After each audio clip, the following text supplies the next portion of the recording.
just some examples. But this is going to become more and more critical as we go forward from here.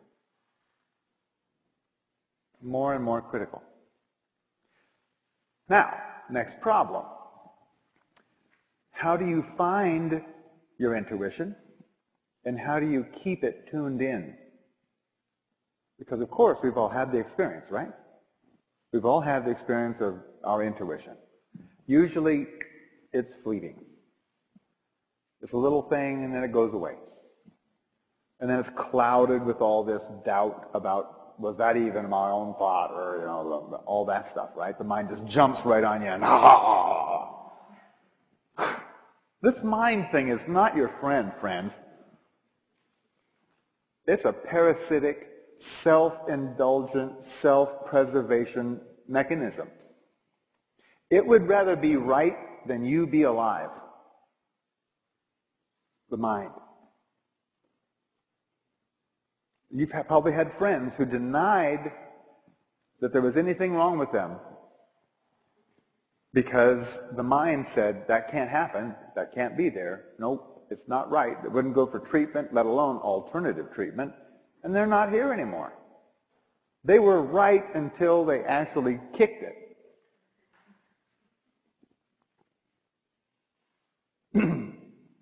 This is not a fairy tale. I mean, the mind would rather be right in a lot of people than be alive.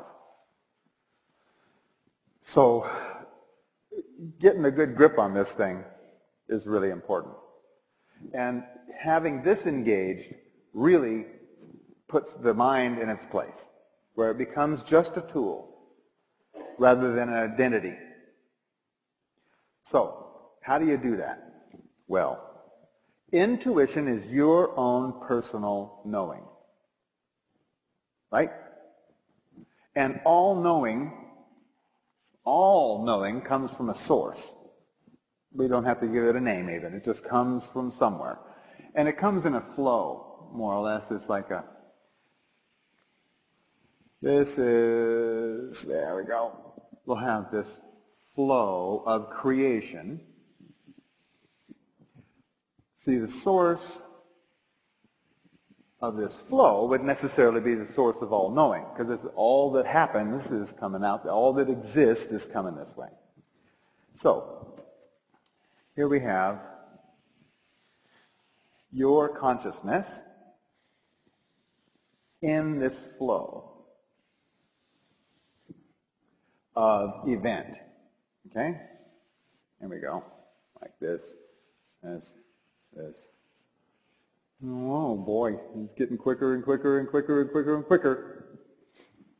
Your consciousness is oriented by time and place. In this flow. Have you noticed that when you have an intuitive moment, it seems like time doesn't go by at all? Until way later and you go, wow, where'd all the time go? But for that time, you were just being there. In one moment, just like it was a flow. Okay? This is the schematic of how this works. When you're in your intuition, you're centered in that flow of information. The trick is to stay there. It's not so easy with everything that's going on and with your mind preying on you. But the Maya had two things on this side. One, things were going slower, but they had a couple of other orientations. We are oriented, our consciousness and our society is oriented by time and place. Time and place, time and place. Physical, physical, physical, physical. The Maya had some more help. They had this orientation right here, which is called personal intent.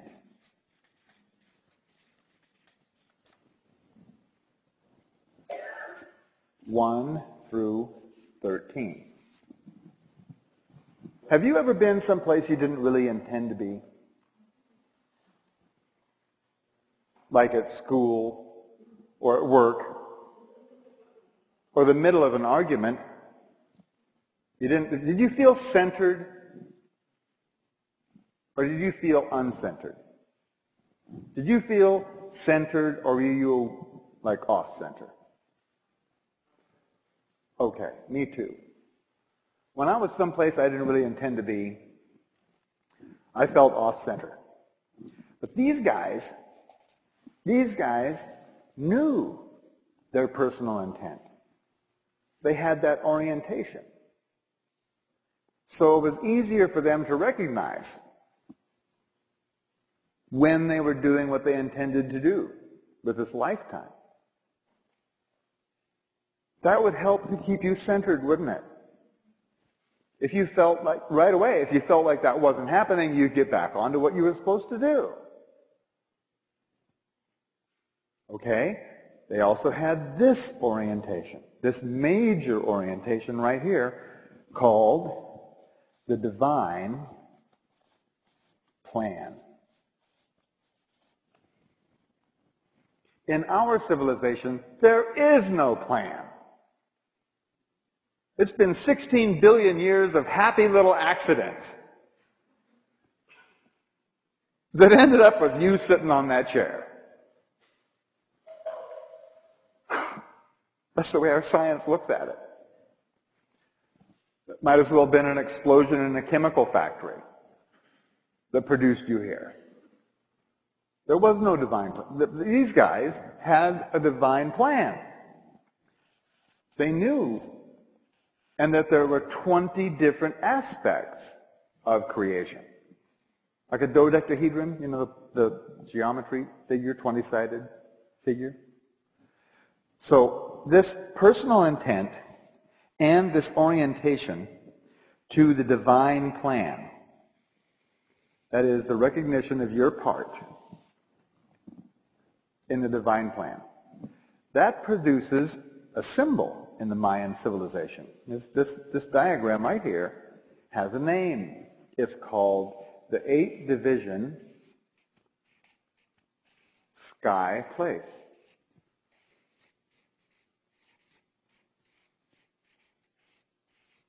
And that symbol stands for heaven. You've been there. There are moments in your life when you were oriented by time and place. You knew you were doing what you desired or wanted to do, and you knew you were a part of something much larger than yourself. Felt cool, didn't it? Heavenly, huh?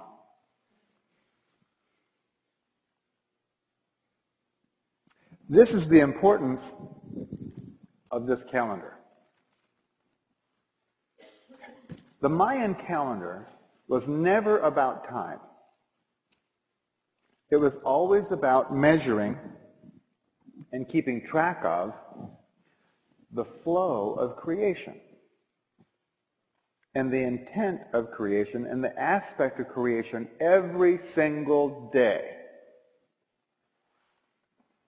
Remember, there's one law in the universe.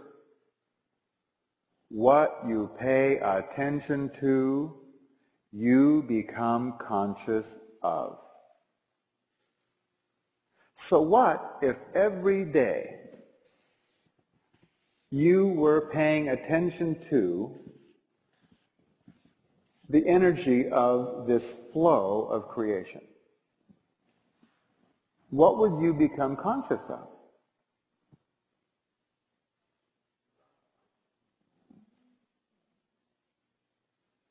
So, would it be easier to have your consciousness attuned to your intuition?